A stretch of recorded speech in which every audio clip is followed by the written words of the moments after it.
I was here at Serenity Place. I had my daughter Sky, who was around 2 at the time. You know, something I had been waiting for months while incarcerated. I was released a day before my daughter's birthday on a technicality, so I didn't know where to go. I went to a women's shelter, and about a few days later, a bed opened up. I completed Serenity Place, then transitioned over here to interim housing, which just being here is kind of like surreal, but almost making me emotional, because it really prepared me for the rest of my life and helped me be a better mother, helped me find myself and who I am. You know, find Audrey again, because I didn't know who Audrey was. But with God and, you know, my mentors and the people put in place here, like, there's no coincidence. Everything entirely is a blessing.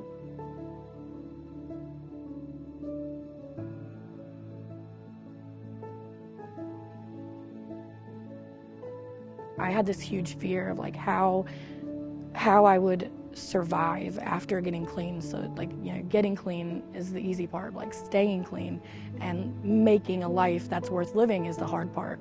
So how was I going to do that is something that I worried about a lot. And there's so much empowerment here, you know.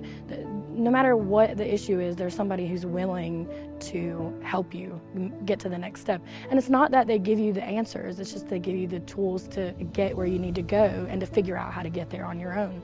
The great thing about being here as long as I was and being as involved as long as I have been is that I continue to pick up new things. And so picking up those new things helps me to be able to make it through any situation, where now I depend solely on myself and I don't have to depend on anybody else. And that's a place I never thought that I would be. Being in this place now, like, I genuinely just feel pride.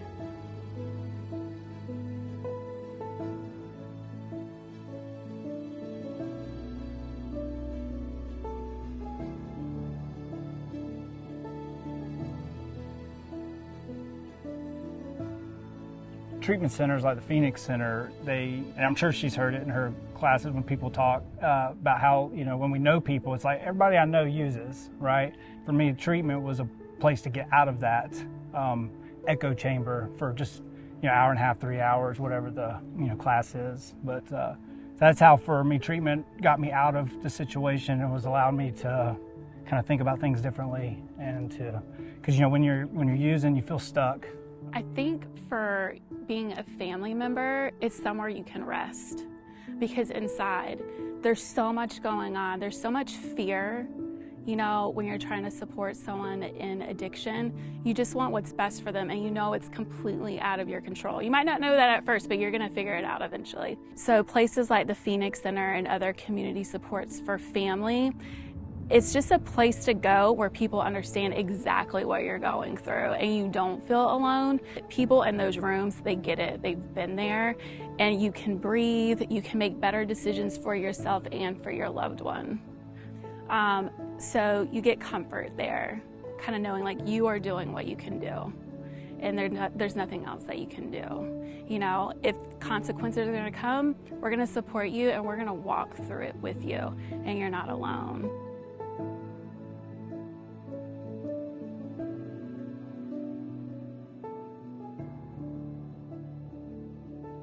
What I was most proud of after leaving Serenity Place, overcoming the battle that was inside of me. I really feel like I was reborn and remade. Like, every moving part played a part in, you know, why I left with confidence and felt self-worth and felt valuable and valued and you know, worthy of life and living a life. The biggest thing I learned about myself at my time with Serenity Place is that I am literally capable of anything. If it needs to be done, I will figure out a way and I will do it. I think the biggest thing that I'm proud of with Cliff is that he takes charge. He's not looking to me to do everything and to catch everything, but he's turned into a leader in recovery and for the family. I'm most proud of my family. You know, I knew when me and Christina first met, you know, we wanted to get married and I wanted to have kids. But then at some point during my addiction, I thought I had ruined all that. But now, today, in recovery, I know that's not true. I think I had a counselor one time call it apocalyptic thinking I had destroyed it. And but I didn't. And it's, like I said, better now than it ever has been. So that's what I'm most proud of.